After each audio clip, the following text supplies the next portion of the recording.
We got Gators Breakdown here. We know we're business. Gators Breakdown, because there's never a dull moment in Gator Nation. The Gators Breakdown podcast is ready to go. I am your host, David Waters. You can find me on social media at GatorDave_SEC and loaded. I think it's every time we do this game, it is a loaded, jam-packed episode of Gators Breakdown when Florida and Georgia get together right here in Jacksonville. So, of course.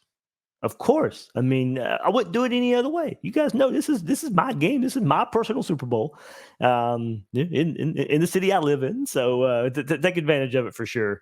But big rivalry game if you're a Gator fan anyway. So take advantage of the rivalry games here as we just jam-pack this episode. So here we are for Florida-Georgia preview. Everybody hit that like button.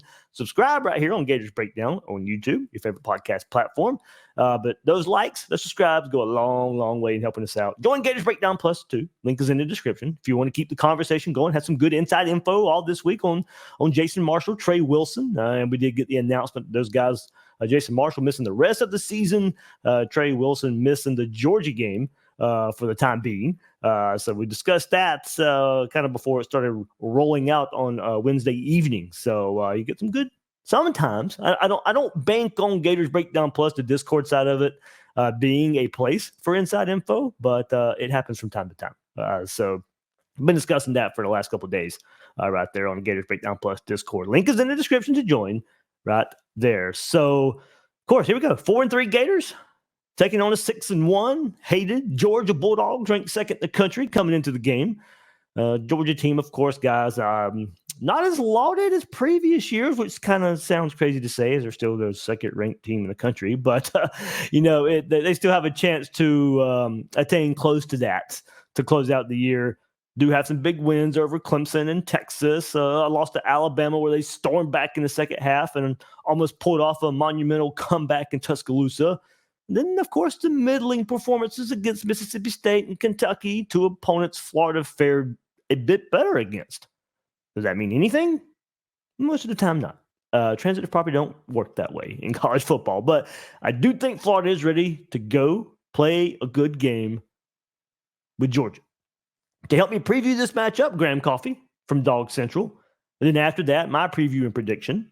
And to finish this episode, we have another edition of Focus on the Gators with Alex Shepard as he and I discuss what this game means to us. So a jam-packed episode of Gators Breakdown for what is my favorite game, favorite event of the year.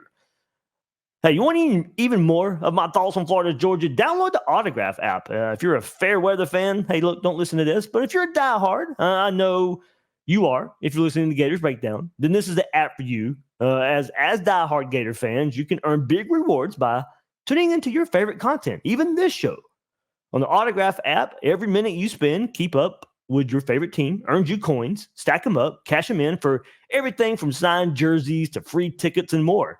There's a news feed to get you caught up on the day's news, a podcast feed so you can listen to Gators Breakdown and other shows right in the app. So right at the top of the feed right now are my most interesting storylines for Florida, Georgia. So download the Autograph app now on the Google Play or App Store using code Gators Breakdown. Link is in the description because real fans deserve more. Here we are, joined now by Graham Coffey, publisher and co-founder of Dawgs Central, looking ahead to Florida, Georgia. I know Georgia, Florida on that side of things, but I get Always. Can't say it the other way. No matter where you're at, if you're a part of the other fan base. So, Graham, thanks for hopping on Gators Breakdown, man. Absolutely, man. It's good to be with you. Big fan of what you do. Yeah, you too. And I know it sounds kind of ridiculous to say on the surface, but about the number 2 team in the country. And look, Georgia deserves that pedestal because of recent years, but it doesn't seem as dominant as a Georgia team we've come to expect. How would you assess this season so far for the Dogs? I think that's a very fair statement. You've seen flashes of really good play time to time. You saw them, I think, have by far their best game defensively of the season at Texas, but they really have not put 4 quarters together on both sides of the ball. And I think that's what everyone's kind of waiting on. And at the same time, when it continues to not happen, you start to wonder, are you going to see it, right? Is this just kind of who they are? Are they just kind of one of these teams that sort of fuddles around or makes mistakes on offense, has all these errors in terms of, turnovers and stuff like that. So we'll find out, I think, more as we continue to go, but there are definitely some things like the turnovers offensively that would say if you're playing Georgia, you're going to have some opportunities that if you take advantage of them, you can be in a 4-quarter game with them. Yeah, certainly an angle to this where Florida feels like, okay, if we could get the turnovers, then maybe we can change our fortunes a bit. Graham, of course, this is an offense that kind of going into what you just said, it's shown great spurts, but not as consistent as they'd like to be. Let's start with quarterback Carson Beck as he returns home to Jacksonville to play in this game. A bit more turnover prone the last few games as Georgia is throwing the ball a bit more this season. What have you seen from him in the really good all the way to the struggles? Yeah, I think with Carson, it's like he's doing so much heavy lifting that I don't know that that he's getting a lot of criticism, but I'm not sure that, honestly. Sorry, my camera's fritzing out here. He's getting a lot of criticism, but I'm not sure, honestly, that he is, all of it's not probably warranted. You look at the interceptions, 3 at Texas, 4 at Alabama. How many of those are actually on him? I would say maybe 3 in total, really. Like, there's balls going off of hands. And I think it's kind of created a situation for him where he feels like he's got to be perfect all the time. And you saw it in the Texas game, like 2 drop passes to start, and it was like his footwork kind of deteriorated. You could tell he was trying to aim the football instead of just throw the football, because I think he felt like, I got to throw a perfect pass for me to feel like I'm going to have a chance to get it caught. So that is the thing for Georgia right now, really, is they don't have this easy button on offense that Brock Bowers used to present or Lad McConkey used to present. Like, everything feels a little bit harder, and there's times where it does work and it works well, but the level of execution that I think is required from Carson Beck for Georgia to get kind of some big gains on offense is pretty high. Like, I said to somebody in the press box during the Mississippi State game with all the drops they were having at the receiver position, it almost felt like Carson, has to throw 2 winners in a 3-down set for them to have like a big play at times, or that Bobo has to draw up 2 winners to get 1. And so I feel like that is the spot they're in. Like, from a wide receiver standpoint, there's not really any obvious answer where it's like, oh, this guy's coming back from injury, or we're going to, see this thing change. They've had a bye week to work on it. So I'm sure that group has been challenged. I know they've been challenged, but I also just think they're limited there from a talent standpoint compared to where they were in some past years. Yeah, so let's go there. Arian Smith, Dominic Lovett, Dylan Bell, others out wide for Georgia too. Of course, Oscar Delp, Lawson Lucky at tight end. Where do you see maybe a matchup advantage for Georgia there? Is that group? Are they going to hurt Florida on the edge, over the middle, down the field? How does it work with those group of receivers and Carson Beck? Yeah, I mean, with no Colby Young, which I've got no indication that he'll be in this game or that we'll even see him again this year, at all. So without Colby Young, I think Georgia's pretty limited outside from what they can do with their receivers, like at least in the way that you would traditionally think of your your outside receivers. Going still a really good set, but we're putting, like I said, on a pedestal. Yeah, totally. And I think, Arian Smith has been very good outside of drops, right? Like, if you took some drops off of his resume, he's had a fantastic year, and I think a lot of people are really happy for him because he's a guy that dealt with injuries for a long time and kind of struggled to stay in the lineup. But he has always been a speedster that can beat you deep. The guy has developed a route tree that is respectable, I think, at the short and intermediate levels. And it's made his deep routes probably more effective now because of it, because teams can't just kind of, give him a bunch of cushion. And against Texas, that game gets to 8 points and Georgia's in 3rd and 11 and they go and, they rip one to him and, he's lined up at Z. So like they can do things like that, but they don't, with no Colby Young in the lineup, they don't really have that big physical presence outside. I think they have to kind of work in breaking stuff and they, need to work perimeter. Like if they want to get the ball on the edges of Florida's defense, then they're going to need to throw screens. And I think they'll throw screens a lot in this game anyways, just because the running back room is not super healthy right now. They got 2 guys I think they feel really good about at running back, and then the rest are somewhat, questionable. Maybe we don't want to like be depending on this guy to win a game. So I think from the receiver standpoint, you'll see him work the middle of the field and they'll take their shots, I would expect. But, I think looking at Florida's defense, there should be some opportunities for them to maybe work those safeties a little bit at times. And I think, not to talk about the elephant in the room too early, but like I think Etienne out of the backfield will probably be a large part of what they'll want to do as well.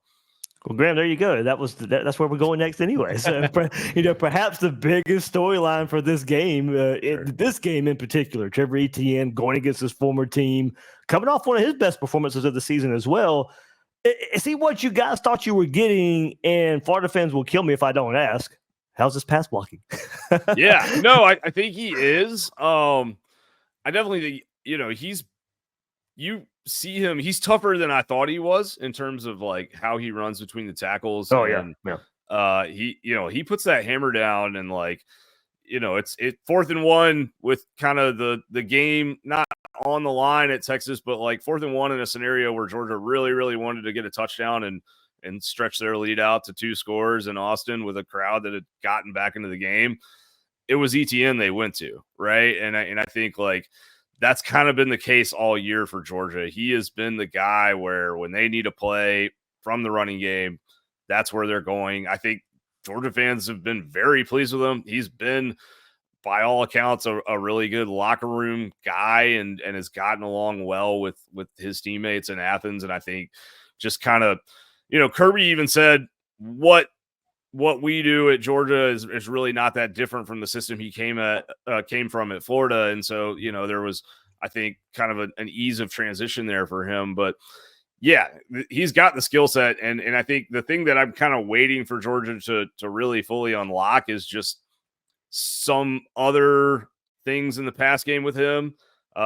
He's getting plenty of touches through the pass game, but it's almost all kind of check downs or stuff behind the line of scrimmage. I think at some point there's got to be some angle route or wheel route or something in there that they use on a big 3rd down. Maybe that comes further down the road, but I think he's probably been the most important player to Georgia's offense. Yeah. Interesting there. Yeah. So weren't sure, how he's going to fit in, and, splitting so many carries with Montrell Johnson at Florida, if he'd be the feature back at Georgia as well. But certainly he's seems definitely the feature back. Yeah. And yeah. I mean, like, if the thought that I always had when he came, and this was my speculation more than any, sourcing or anything like that, but it was just like, it seems like he wants to be the guy. Yeah. Right. And he is the guy at Georgia. Like they've got other good backs around him, and Nate Frazier as a freshman who will be one of those next kind of great Georgia running backs if he's not already. But like Etienne is the guy that they're trying to, in a big game, get the ball to, 18 times. And then the rest are going to kind of fall in behind him at 8 to 10 carries. So he's gotten that, if that's what he wanted, I would say. Yeah, it's going to be interesting on that angle, how chippy the game gets. Of course, I know he's still got a lot of respect and a lot of friends in that Florida locker room, but we heard Jack Pyburn say earlier this week, hey, for 60 minutes, he's not our friend. So, sure, yeah. And I mean, I think it's a weird dynamic, right? And it's not, I mean, we saw this with Georgia and Jermaine Burton, right? And Florida's had Texas A&M with Jaden Hill and Scooby Williams, and but it's different. It's Florida, Georgia. It's not. It's a rival. So it is different. And I mean, with Burton, there was a lot of kind of just bad blood there and Yeah. animosity. And, I don't know that he was still that friendly with a lot of the guys on the other sideline, outside of the wide receiver room. But like, even Etienne, like, I think when he got to Athens was like, oh, like, I really liked Gainesville and I liked this and that. Seemed much more like a business decision, Right. But we will see. I think that's the question I have for Georgia. Like, if you're Kirby Smart and you really want to kind of twist the knife on your rival, which he does like to do at times, let's be honest. Maybe you've got Etienne, running the ball in for a late touchdown or something like that if you're in that situation. But the other side of it is just that running back room is banged up like we were talking about. So Yeah. I think if they can get out of there with him not having to, really take a big pounding and have a big load to carry, I think they probably will, honestly. Gotcha. So, yeah, look, some of the inconsistencies on offense might be traceable to missing guys up front. Jared Wilson, Tate Ratledge look to be back. So, what do those guys bring to this group? And is it to maybe be believed that they might be the missing ingredient for the consistency of the Dogs offense so far? Yeah, I mean, from a run game standpoint, I think that's certainly valid. I think the receiver issue is kind of its own situation that's been ongoing since before those guys got hurt. But you saw the run game, and in particular the inside run game, improve, I think, kind of significantly at Texas with Jared Wilson back in the lineup. Like, that's really where Georgia made some of its explosive plays on Texas's end of the field in the first half of that game to build that big lead. So I do think with Tate back, that's another kind of confidence boost for Beck, because those two are best friends. And I'm not sure that one comes back for a senior year without the other. Like, those guys thought really hard about leaving, and for good reason for both of them, but I think they wanted to play together again. So he's a good leader, and he's a guy that, will demand consistency and kind of plays with like an edge, not dirty at all, but like he plays with an intensity every snap, regardless of the score. And I think will kind of bring some feistiness to the huddle, especially in a rivalry game. So yeah, I look for that to help Georgia on the ground, especially. But you can never know with a quarterback psychologically exactly what's going on, and maybe having Ratledge right there and in front of Carson at the snap will settle him a little bit. Graham Coffey, Dawgs Central. We'll go to the other side of the ball, and we'll go to the defense before we let him go. And of course, a lot of talk all season has been the health and availability of Michael Williams up front on defense, and coming off a great performance against Texas and now a bye week thrown in too. Is the thought he's healthy and ready to go, or the ankle still an issue coming up against Florida? I mean, he's definitely better than he's been. Against Texas, we saw him play, I think, about 27 snaps, which was by far the most we'd seen since against Clemson. I think he'll continue to ramp up more and more, and it'll be interesting to see. I say this somewhat tongue-in-cheek, but also somewhat seriously. Like, we will know exactly how threatened Kirby thinks he is by Florida based on how many snaps we see Michael Williams playing like early in the game. Like, if we only see him on third downs, then it'll be informative on some level, right? I think for Georgia, like, he solved so many problems, not just as a pass rusher, but also as a run stopper on the edge. Like, he really is a complete 3-down lineman, and I think that they would, in a perfect world, like to have him back out there for 3 downs, So interested to see what that looks like. I know he's still been wearing a boot around, between practices, between games, but has been practicing well, has been doing a lot at practice, and obviously had the big game at Texas. So I think he'll play certainly enough to be impactful against Texas, but will he really be back to that full kind of load share? We'll have to see. Yeah. You kind of mentioned what makes him special, and being able to play 3 downs. But, I mean, it's got to open up opportunities up front. I mean, Jalen Walker, Damon Wilson, and other. I mean, he's got to allow those guys to show out, too, when he's out there. Yeah, for sure. No, and I mean, it really does stress kind of everything, right? And Michael is, I mean, he's a elite NFL level edge rusher, pass rusher, but he's doing it at 265 pounds. Like he moves like that at that size. And it really is kind of unique to watch. So he's great. I mean, like we've seen him line up in the B gaps as kind of a defensive tackle and shade inside and do lots of things in his career. He really was more of a defensive lineman than an outside linebacker for a lot of his first 2 years in Athens. I think having him out there, though, yeah, from a pass protection standpoint, it kind of changes everything because that is where you want to put the resources. But Jalen Walker is he's another one of those guys, he's another one of those kind of like freaky, just you let him pursue. And he had a sack on Kelvin Banks against Texas, who is who doesn't give up sacks, right? Like it was 3 sacks in the first half for him, and Georgia will use him all over. But when you have Michael out there, it certainly increases the flexibility for how Georgia can kind of use Walker, because he's a guy that will play on the edge or at inside linebacker. And then Damon Wilson's really kind of started to come on, I think, over the last few weeks for them. Like we knew he was 5-star talent, but kind of a skinny kid when he got to Athens.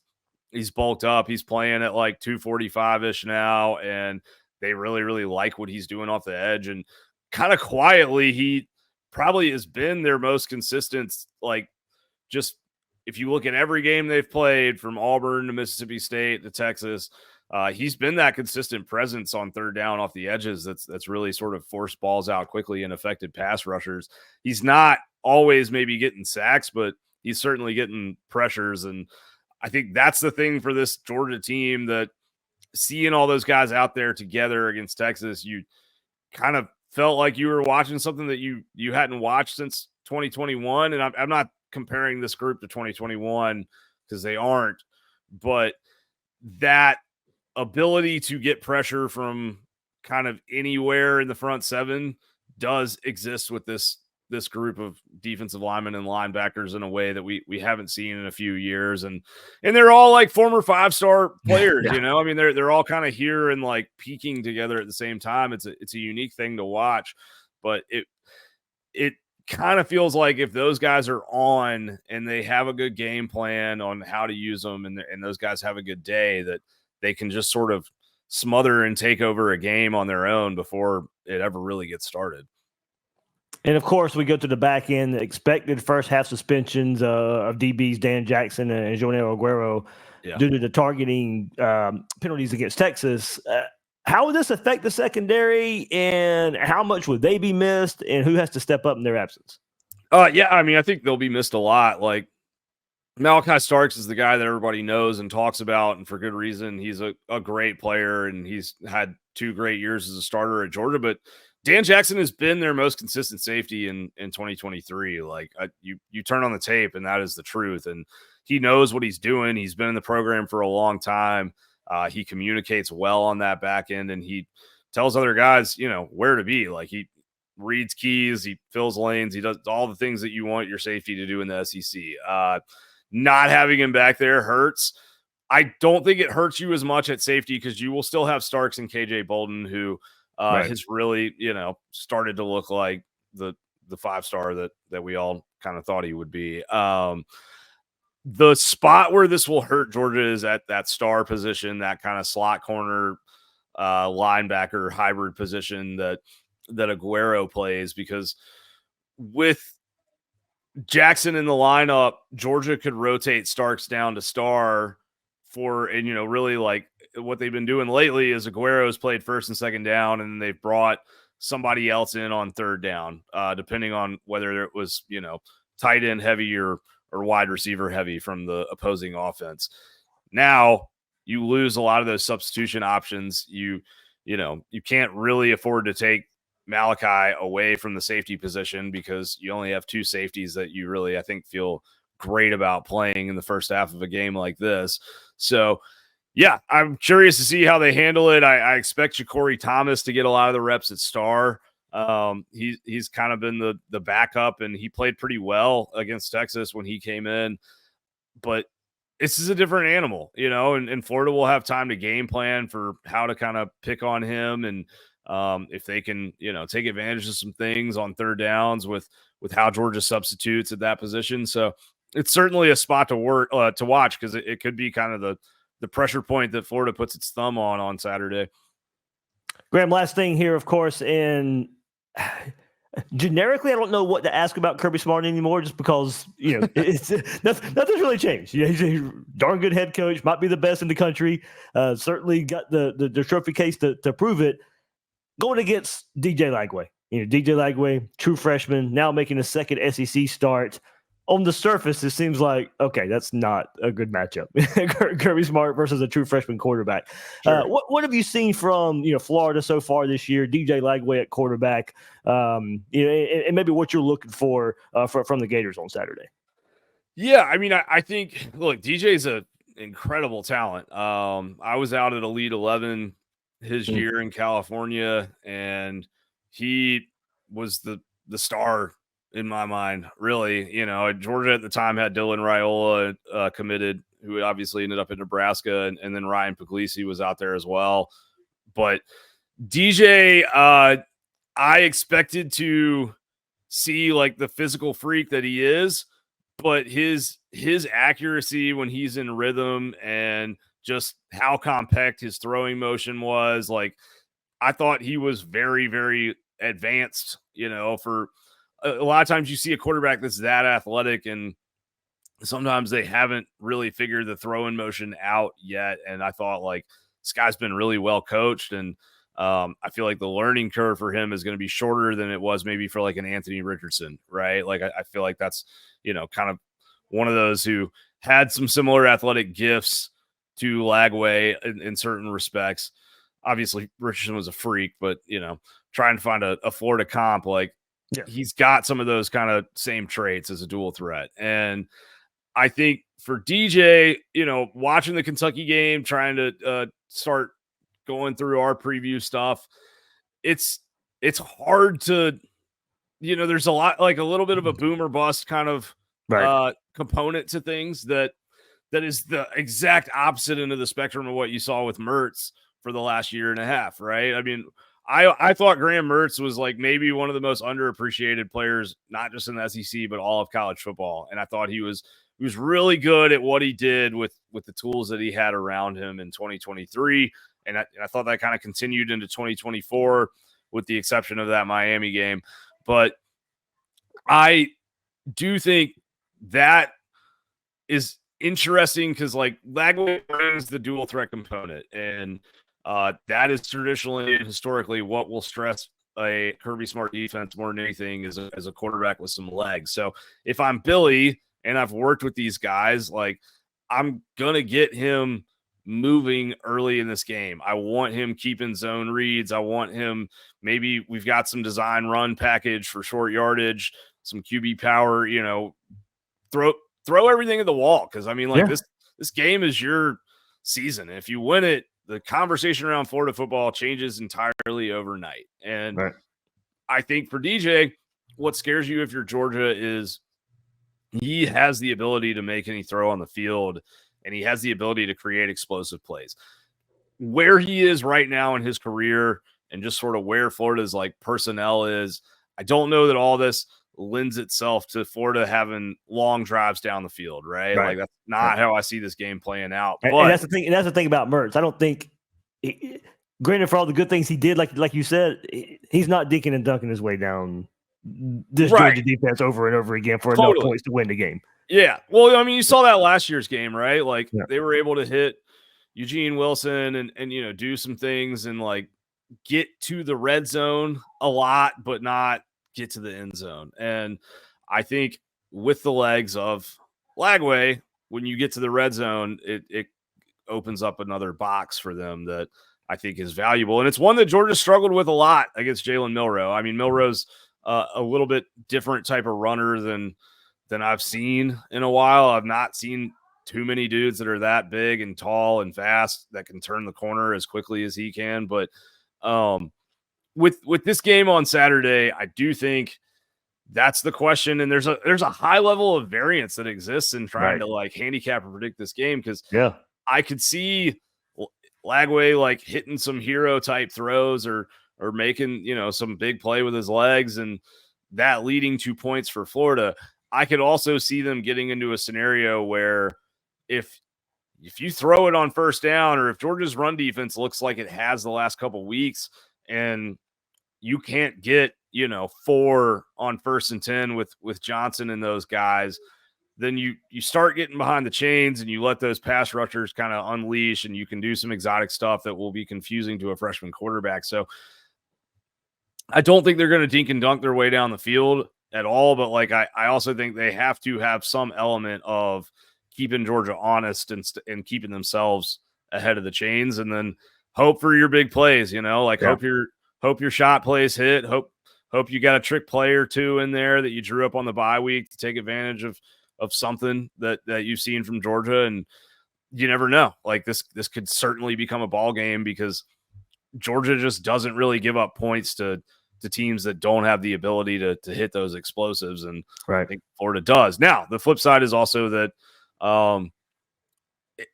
this could be a situation that's kind of like that 2021 game where you could have a turnover that really just kind of cripples everything, and then you start pressing to try and make up for it, and then another one happens. So I'm very fascinated to see how it goes. I think that the thing that I saw from Lagway out in California as just really a guy who was about to start his senior year of high school is that he's a really mature kid and very, very comfortable with the spotlight and the moment. And so I don't think he will be overwhelmed by this stage on Saturday. I think that he'll manage it pretty well. And I think if you're Billy, it's just because of the nature of how he plays and how he sort of played against Kentucky, if you can get him to take the safe play a few times so that you can kind of live long enough to have the big play, then this thing can be competitive for 4 quarters for sure. There we go. Good preview. Florida, Georgia, Florida for Graham. I have to say one more time. Joining us right here on Gators Breakdown from Dawgs Central. Hey, Graham, thanks, man. Thanks for hopping on. Glad we were able to do this. And we'll see. I mean, I love the way you broke it down right there. It is high variance. I have no idea, honestly, what to expect in this one. Well, it'll be fun for all of us, man. It's like Christmas morning opening the mystery box. So we'll see what happens. And this game's always kind of crazy because both teams have that bye week to put some new stuff in. So I'm looking forward to it, and hope I bump into you in Jacksonville. All right, there we go. Graham Coffey from Dawgs Central right here on Gators Breakdown. All right, so let's get more into this matchup. Going back to the Georgia offense, the Bulldogs. Look, they haven't played a complete game on offense just yet. I mean, that goes for both sides of the ball, really. That's what they're feeling. But, I see that as good and bad. It's good in the way because that means it can be repeatable. But it also means it's probably due to happen at some point. And with a bye week and a focus on Florida, hopefully it is this Saturday. Of course, Florida's defense needs to affect that instead of us just hoping Georgia has a bad day. Now, if you get a great performance on defense paired with Georgia having a bad day, then that's that's a path to an upset. The path to an upset ramps up even more if you get that scenario. And it's funny when you look at it because it's hard to pinpoint exactly what the issue is for Georgia. Is it Mike Bobo's play calling, or does he have a hard time because Carson Beck is struggling more this season? Running back depth isn't there. Injuries along the offensive line. Replacing great playmakers, Brock Bowers and Ladd McConkey at receiver, of course, and tight end there, of course, too. But, of course, the answer probably lies in all of those issues in some ways at different times. Despite his struggles this season, Carson Beck remains probably the second best quarterback Florida will have faced so far, only behind Cam Ward so far this season. And when it's all said and done, still might be, behind Cam Ward, depending on what we see Saturday. Beck has thrown 8 interceptions in his last 4 games.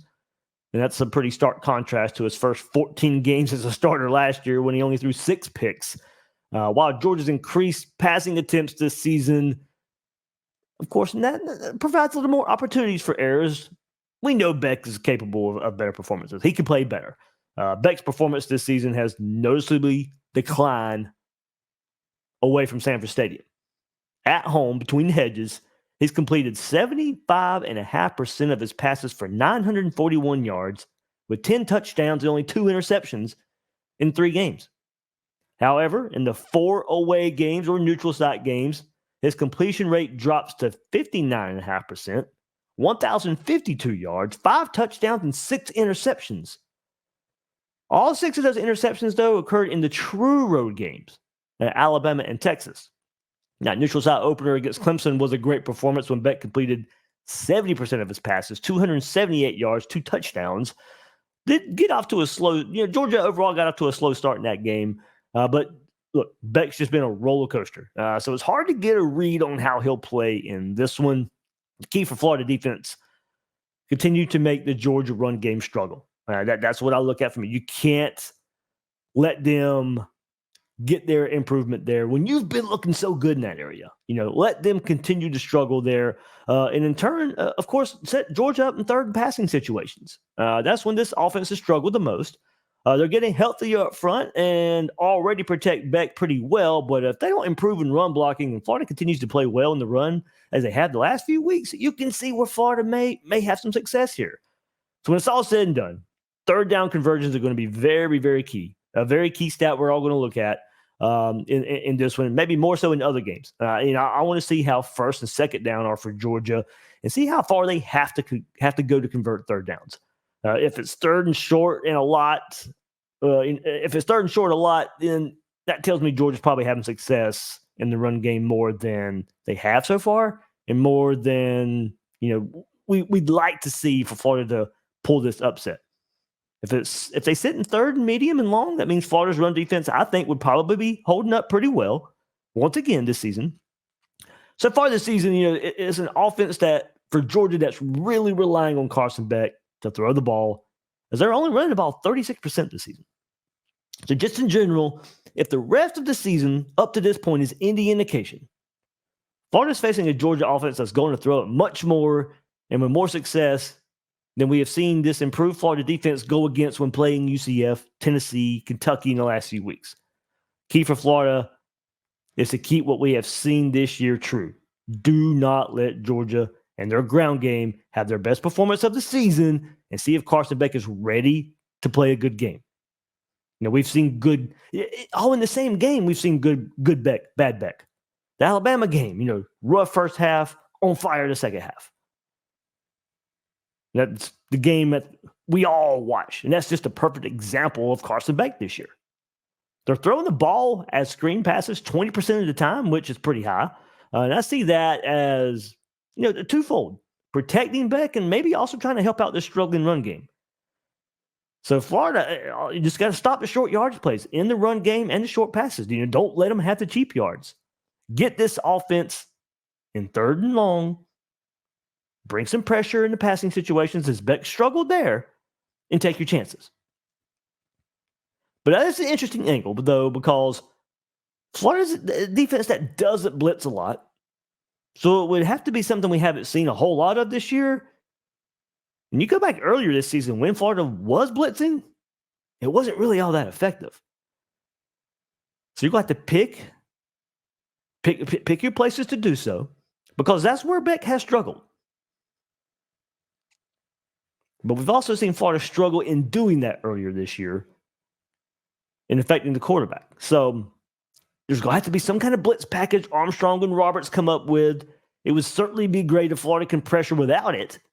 But this season says the Dogs protect well, so not much sure pressure can be generated there. Jason Marshall, as I said, he's not going to be playing. So Florida's going to have to rely on some young DBs to overcome that. D.D. Johnson, Cormani McClain, two that come to mind. Does Cormani McClain start getting more snaps? But D.D., the player I'm looking at now to go along with Devin Moore as the top 2 corners for Florida. But Beck just hasn't been consistent enough to force him to make plays. So force him, to make plays in that intermediate part of the 4. He hasn't been consistent enough.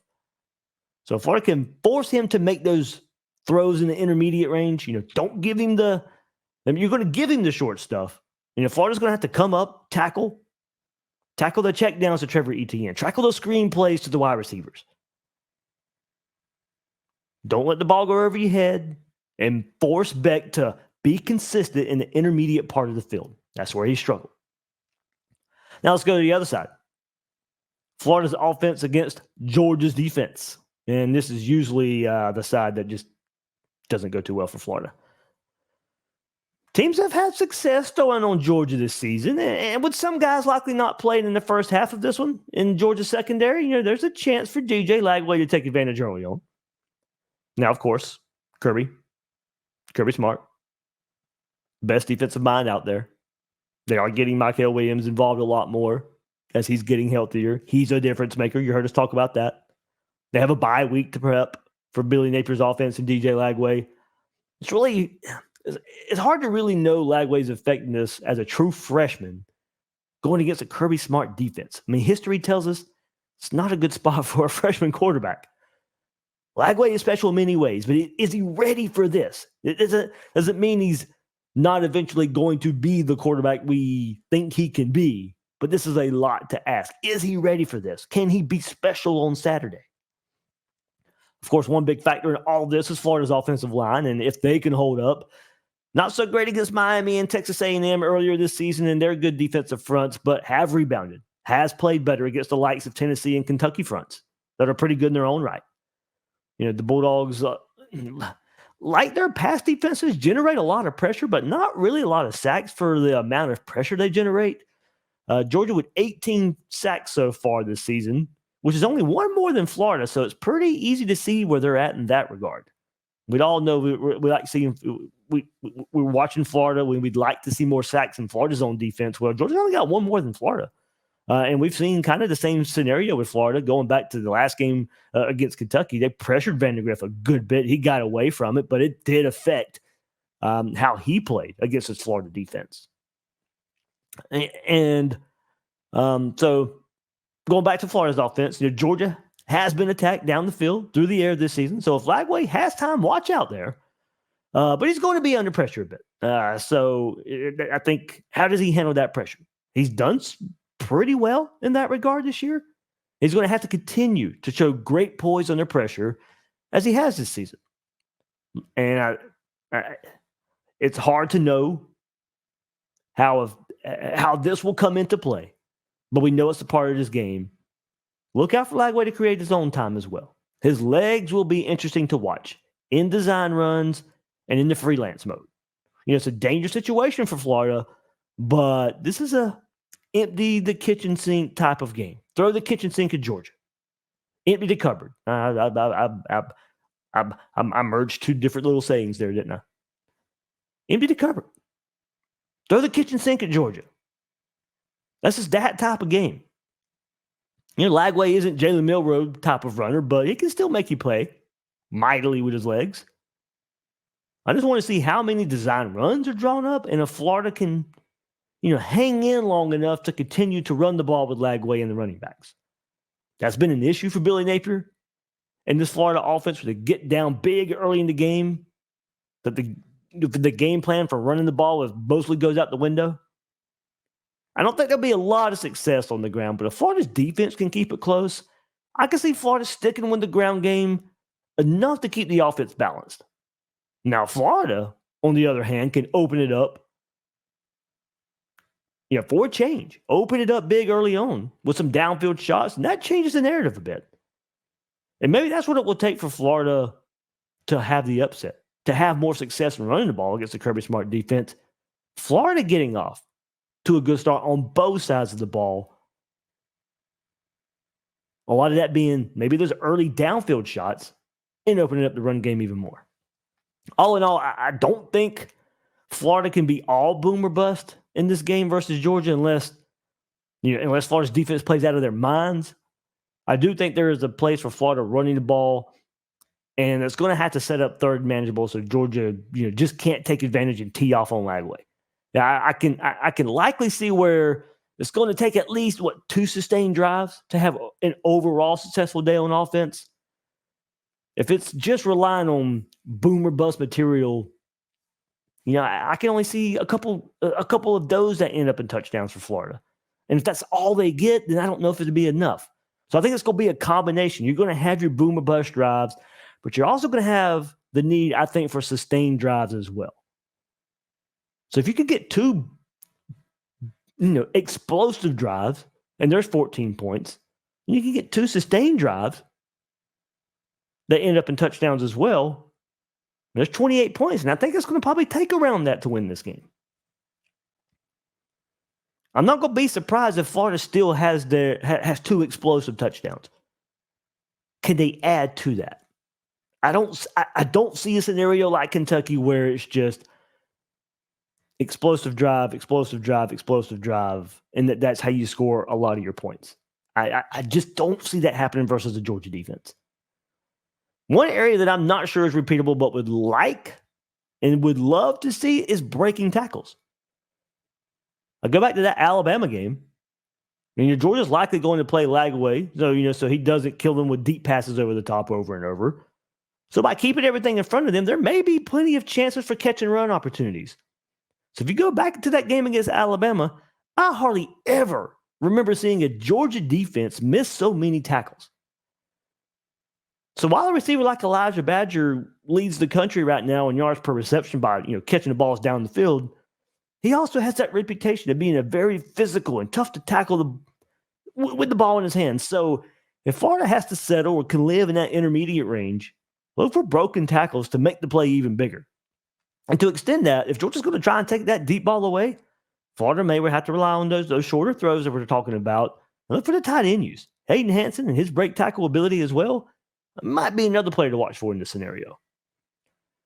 And if Florida's going to have to play better in the red zone, and that's going to be tough against this Georgia defense. They're 14th in the country in touchdown percentage in the red zone, only allowing opponents to score touchdowns about 47% of the time. 8 touchdowns out of 17 red zone attempts. Of course, injuries are a big storyline in this for Florida. The availability of Montreal Johnson, Trey Wilson. As of this recording, not sure about Johnson, and Trey Wilson will be out. So, generally something that can and has been overcome this season with what Florida has with Jaden Ball at the running back spot and the production he's been able to put together. You'd like to have Montreal Johnson, though, and have a full backfield and play Georgia at full strength. But Trey Wilson will not play this game. So we already know Florida won't be near full strength there. But as I said, him being out, him being limited, his stats being limited, Florida's overcome that in the passing game with Elijah Badger and Chimere Dike. So while I do feel better about this Gators team heading into this matchup compared to previous years, I just can't pick it yet. I can't pick Napier to get a win over a good opponent until I see it. Beyond that, I still think Georgia just out-talents Florida again. They'll make it tough for Lagway to be consistent enough for a win. And I can see Georgia getting a difference-making play in the passing game with Jason Marshall being out for the Georgia offense. While I think many issues on defense have been figured out, even with Beck's inconsistencies, I can see him hitting the play late in the game to extend the lead and put this one out of reach in the fourth quarter. 31-17 Georgia is where I'm going with this. Yuck. I'm tired of picking this. I'm tired of picking it. I hope I'm wrong. I want to be wrong. I hope to look like a dummy after this one. I want to believe, but I need a reason to believe. And look, I know there's no fun in that, being a fan, but there is still so much to prove. A lot to prove in my mind before I can get there. And look, they're called upsets for a reason. And that's because most don't see it coming. And I hope that's the case here. But 31-17 Georgia is how I see this one finishing out. One more time. Download Autograph now on Google Play or the App Store using code Gators Breakdown to get more of my thoughts on this matchup. Link is in the description. So let's keep it going with a little bit of news. We got news on Wednesday that the 2026 edition of this game will be played in Atlanta, and the 27 year will be played in Tampa due to the stadium renovations in Jacksonville. First reported by Brett McMurphy on Twitter. He also reported that the game is expected to return to Jacksonville in 2028.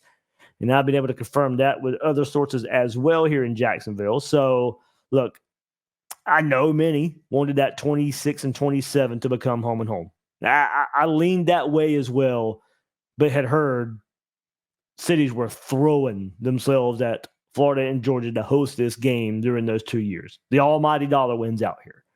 One more time, 26 in Atlanta, 27 in Tampa.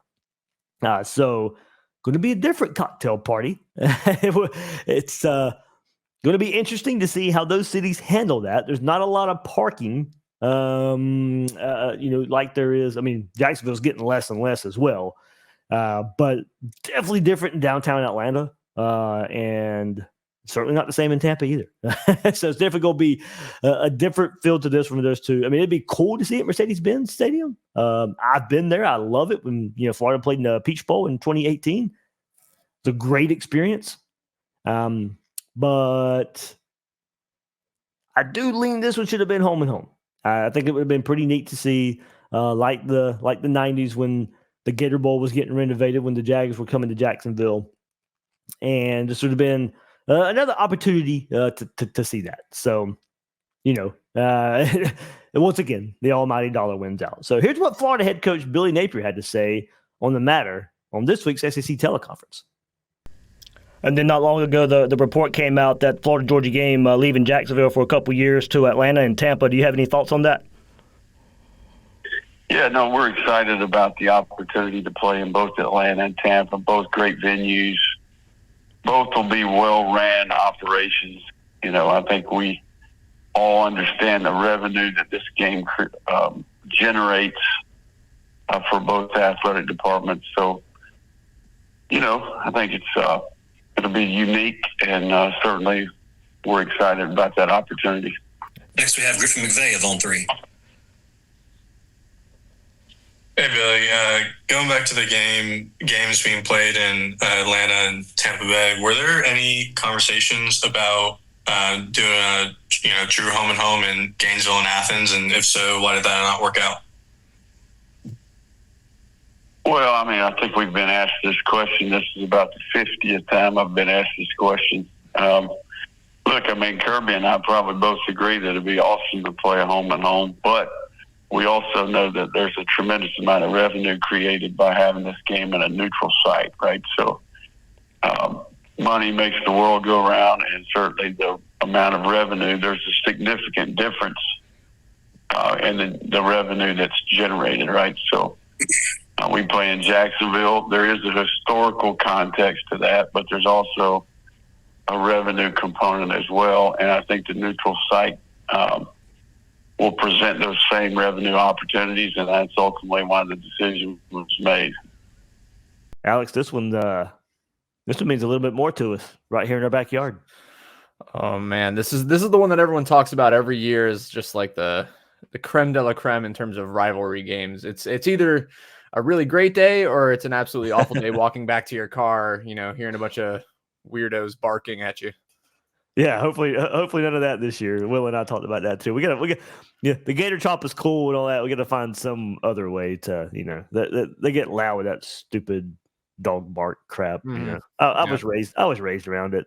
Thankfully, when I was raised, we were beating the hell out of them. So yeah, I didn't hear too much barking, but yeah, that's just been the reality of the situation of Florida Georgia recently. So yeah, you and I are gonna take this a little bit different direction since we are in Jacksonville, and then this game's means a little more to us a bit being in here. But let's start with Jack Pyburn, of course, from Jacksonville, playing in this Florida Georgia game. We'll get his thoughts, and then we'll kind of mirror what Alex and I are going to discuss as well. This game growing up, what was it like last year? The bus coming in, seeing all the tailgating, running out into the field, and just being a part of it. Yeah, it's been crazy the past 2 years, because I know where my family sits, and knowing that there's hundreds of people there at that game to watch me play, and it's going to be even crazier this year. It's honestly kind of surreal. When you grow up sitting in the stands your whole life and seeing the orange and blue, or the orange and red and blue divided, it's crazy. But when you're on the field and it's sitting there, it's split down the middle, to me, it's almost more of a home game than even here to an extent, because I've been to that game my entire life. It's where I'm from. It's my home. And that game, it meant everything. I was one of the people that was riding around on little mini scooters on Thursday or Wednesday at the game. It's incredible. And I'm just really looking forward to getting back there and playing in it again and, performing for my university. On that note, would you never want that game moved from Jacksonville? No. Why not? You just can't replace that game. You know, for the fans, for us, the atmosphere, I mean, they call it the largest outdoor cocktail party for a reason. I mean, you think the game's packed, there are hundreds of more thousands of fans outside of the game everywhere. You know, when you go to RV City on a Thursday night and there's 40 Georgia buses all lined up, wrapped with Georgia wraps, and every single one's a Georgia fan. Then you go to the next street and it's all Gator fans, the exact same. It's just special. And being in a middle ground between, you know, North Florida, where a lot of Gator fans can come to and a lot of Georgia fans can migrate to, I just feel like it's a great venue and it's a great spot to play one of the greatest rivalries in the country. The players kind of say it's a nameless face opponent, it's just the next opponent, but you've kind of spoken to how important rivalry games are. Is that something that the team feels this week? Like, not to take anything away from a Kentucky or a Samford, but does this week feel different being Georgia? Yes, 100%, especially, you know, how good of a team they are. And, you know, I view everything as opportunity, you know, not only a rivalry game, but, you know, if we want to be where we want to be as a team and put Florida back where I believe that this university deserves to be, we have to win games like this. We have to be competitive in games like this, and we have to show up in moments like this. And that's something, and a big message that I've been harping to the team all week, and that I think all the guys have sewed in their head, is that this is a game that we need to come and play our best ball at. Alex, he's right. Woo. Yeah, it is not just another game. It is Florida, Georgia. Hate that team on the other side, but you kind of hit on it just earlier, but what does this game mean to you? We heard what it means to Jack Pyburn, but, you know, more than, you know, like I said, you glossed over it just a bit, but you've been raised around it just like I have. What does this game in general just mean to you? Yeah, I mean, I grew up with this. My grandma in her house in Gainesville actually had an entire room dedicated to like Florida memorabilia, and there was a wall dedicated to posters that said "To hell with Georgia," had final score posters with their name written all over it. She had a Gator plush with a dog in its mouth. Like, I mean, she really instilled that in me, that this game was a lot more than just, you know, a simple rivalry game. Like, it was not just your everyday, you know, whatever rivalry. This was the biggest deal of the year every season, and it's a team that you truly despised and just wanted to see absolutely crushed every week. So it really does hit hard for me, because my family was just so against Georgia growing up. And, you know, she always actually had friends over, because she had family from like Southeast Georgia who were big Bulldog fans, and she would have them over to her house and they do like this big watch party. That's the only one that she would do like a big watch party for, was the Florida Georgia game, because she couldn't travel. And so the years that I couldn't make it, I'd be at her house and there'd be this massive spread and all these older people that are Georgia fans, and I'm there talking crap, thinking I'm all cool. But no, just great memories growing up of this game, traveling over to Jacksonville when I could with my dad and my family. And it's, you know what, even in years like this where all the pundits, everybody's saying it's going to be a blowout, I still look forward to it. Yeah, I always look forward to it too. Like I said, you said, you know, you had friends or your family friends come over from Southeast Georgia. I was raised in Southeast Georgia, so that's another reason why it means so much to me. Born in Jacksonville, but raised in Southeast Georgia. So, and as I said, you know, they didn't have much bragging rights when I was going through grade school and high school and all that. I had all the bragging rights in the 90s. So hopefully, you know, something to get back towards. Going to part of that discussion with Pyburn, and this comes up every year, not so much this year, but since we're having the conversation, would you ever want to see the game leave Jacksonville? Should it be in Jacksonville every single season? Should it be home and home? Should it travel to different neutral site locations? How do you see this one playing out, or how would you want to see it play out? That's a great question, right? And I think as a Florida fan, you're like a little biased because it's closer for you than it is from Athens. Yeah, this is the one game I get to, you know, take the 20-minute drive to the stadium. Yeah, you know, we don't actually have to drive an hour and a half to get to Gainesville. Imagine if we had to drive, you know, 6 hours to Athens. And, you know, man, it's a hard question to answer because I can see it either way, honestly. I love the Jacksonville atmosphere. It has a special place. but we're actually going to be having that conversation here in a couple of years with the stadium renovations, and we're not going to be able to play there. Yep. So I think that, I think when that time comes, I think a home and home series would make a lot of sense. I would not be opposed to that. I think it'd be really cool to play up there. Just as, I can't remember last year that we had Georgia in the Swamp, but it would be really cool to have the Bulldogs in the Swamp. And I guarantee you that place would sell out in a minute. Oh, yeah, for sure. So I think that, once that happens, I think that would kind of be just waters to maybe test a home and home. And then potentially maybe we do like a home Jacks, Athens, Jacks home, like something like that. Yep. Or if for some reason everyone's just still really against it, we just stick to Jacksonville, and I would not complain. Yeah, I think if I would rather stay in Jacksonville, but if there had to be some concession, that's what the model you laid out is exactly what I would want. If it include home and home, but don't leave Jacksonville out, whether it be Athens, Gainesville, Jacks, or as you said, home Jacks, other place Jacks. Either way, Jacksonville should certainly stay. Have a place in this game. Just given the history, we're losing tradition in college football every year. Don't let this be another one that falls by the wayside. Look, as you said, I think there's a lot of value in home and home too. To see Georgia in the Swamp, to go between the hedges and see Florida play. I think there's value in that too.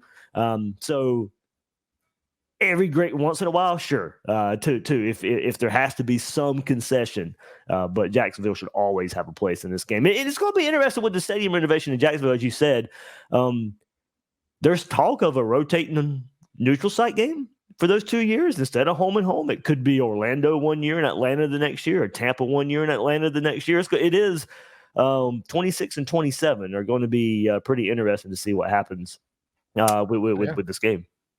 Yeah, and by the way, let me just say that moving it from Jacksonville would be worse for me because I'd have to travel further. But I'm 100% with you that Jacksonville is it's been such a special place for this game for so long.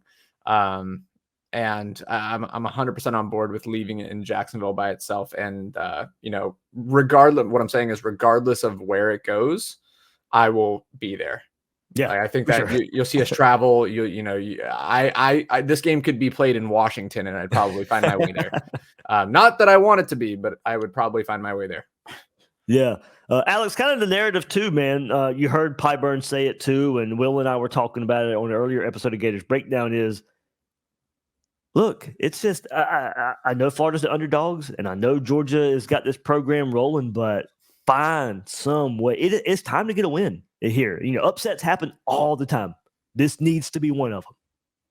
Yeah, maybe we'll turn into Vanderbilt for a game. Who knows? Do you ever dream yourself saying that? No, I woke up and I was like, you know what? Like that line might catch a couple eyebrows raising, but yeah, you're right. It does happen. Teams that are way worse than Florida upset teams that, are just like Georgia all the time. And you read it in the news, and every season it happens multiple times, and there's an unexpected loss or an unexpected victory. And, this could be that day. I think that it's absolutely an uphill battle. It will take the best game in Billy Napier's entire tenure to make it happen. I'm talking about by a lot. Yeah. Billy has not beaten a very good team in a very long time. I'd say maybe the best team that he's beaten is Utah. Yeah, I think so. And that was 3 years ago. Yeah.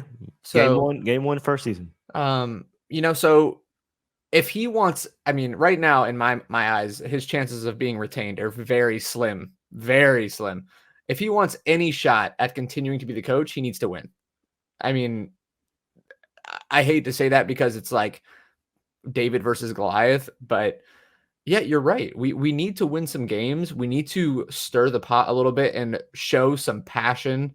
The players are obviously giving it their all. They come out and they seemingly are behind their coach and they are trying to play hard. But that can only get you so far. And we need to see a pretty exciting and I dare I say deep pass-filled game where we take advantage of their secondary and hopefully come away with a victory to see Billy Napier sticking around. Yeah. I mean, it's time to get it done. We know it's it can seem insurmountable at times, but that's the situation you've kind of put yourself in at the same time. You've let go of some games you probably shouldn't have. Now it's maybe time to go win some games you probably shouldn't. And as you said, that point spread coming down a little bit, 2 points, pretty much open to 18.5. You've seen it down to 16.5, down to 16. So there is some Florida love out there trying to push that line down a little bit. So we'll see what it all means. I do feel, just because of, as I've said plenty of times in the last couple of weeks, I do feel Florida is a better team than what they were at the beginning of the year. I don't know what that means yet. And if you look at Georgia, they are not the elite. They're not playing at the elite level that we're used to seeing them playing. So there is an opportunity there for this to happen. Yeah, and these guys, if they can go in with like Pyburn's mentality and this mentality of, you know what, those guys across the line for me, they're just guys. They're not the number 2 team in the country. This is another guy that if I beat him one-on-one, we can win this game. If we can work together as a team and just realize we do not need to be scared of these guys just because they have a 2 next to their name. Yeah. We can pull this off. And I'm not sitting here saying I'm picking us to win, but I think that, Billy, I do expect Florida to play well. I really do. I think that we've shown in these past couple of weeks that we can play a higher level of football than what we saw against Miami, which just increasingly looks more embarrassing every week after. I mean, it should have been a lot closer than that. And I think if we play now, it's probably a closer game than it ended up being in week 1. But we just need to come in here and have that mentality of just because there's a 2 next to their name does not make them the greatest thing since sliced bread. They can be beaten. They've shown they can be beaten. And hopefully that they have drilled down on the tapes and the film room studies and found ways to exploit this team. I think it can be done. And I'm excited to see what we come out and put on the field. Alex, one last angle we'll talk about before I let you go here. Let's keep it in Jacksonville a bit. But Georgia quarterback, Carson Beck from Jacksonville. And let's think about it. On the other side, going against Jacksonville, Jack Pyburn, Pup Howard, Sharif Denson, out of Lake City, Jaden Robinson. A lot of local products in this game playing in front of their families, playing in their hometown. There's a lot of Jacksonville love when you just look at Carson Beck versus a slew of Jacksonville area Gators on that side of the ball. Yeah, I got to give a shout out to my friend Vari. You guys might know him as 157 Gale on Twitter. I mean, he's a big 904 guy. So anytime we mention the 904, I got to mention him. Yeah, dude. I mean, it's great to see local kids getting to play in this stadium, in this city that they grew up in, because it means that much more to them. And does that mean we bring the little extra fire and those guys show out and make some big plays to make the difference? We'll see. I mean, for Florida's offense too, Austin Barber, Trayon Webb. We'll see, what holds on the offensive side too. But I just think it's a really interesting storyline. Georgia quarterback Carson Beck from Jacksonville going against so many Jacksonville guys on defense. Yeah, I love that. I love the narrative. I think that it could be just more fuel. These guys on defense especially need to say, this guy is from our city, and we need to show him, remind him what the 904 is like. We can go out there and we could take care of business. So listen, a lot of great memories in this city, a lot of great memories in this stadium. 2007, when the whole Georgia team ran on the field, I was there. 2008, Meyer calling the timeouts in response as we blew them out. Can we say, come Saturday afternoon, hey, 2024, that was the year that those 904 boys showed up and took care of business. Yeah, I'm hoping that is a storyline when it's all said and done. There, Alex, what you got coming up, man? With of course, you're gonna be on the field in Jacksonville, right? Taking photos here, and of course, I mean, is there another? I know we said there might be a little hiccup in the schedule coming up, but hey, if you move here in the Jacksonville area, you can talk to Alex. But it's a short drive to the stadium for Florida Georgia if you live here in Jacksonville. I mean, is there really any better argument to move to Jacksonville? I mean, you'd be at the like as close as you can be to the best rivalry game of the season every year, other than the 2 seasons where they can't be here. But there's a lot of great housing in and around the stadium, around Jacksonville. Would love to chat with anybody about a potential move over to the Jacksonville area. And come hang out with Dave and I. We'll even take you out and show you around town, I'm sure. Yeah, there we go. we can throw that in there too, for sure. That'd be set up a meeting with Alex to look at a house, and then we'll set up lunch. We'll set up dinner or something. Hey, there we go. We can keep expanding this thing. We'll have a tailgate at the stadium one of these days with all of the people that we have moved to Jacksonville. Yeah, or you can invite us to your house party, your housewarming party, and see, there we go. Perfect. Yeah, we'll keep expanding this thing. Alex, man, thank you right here, of course, each and every week right here. Focus on the Gators with Alex Shepard. Look forward to those great snapshots here in Jacksonville. That would do it for this episode of Gators Breakdown, Florida Georgia edition. I so wish I could pick Florida to win this, and one more time hope I'm wrong. I want nothing more than to be wrong about this one more than any other. That'll do it for this episode of Gators Breakdown. I am your host, David Waters. You can find me on social media at GatorDave_SEC. Guys and girls out there, thank you for joining me on this episode of Gators Breakdown.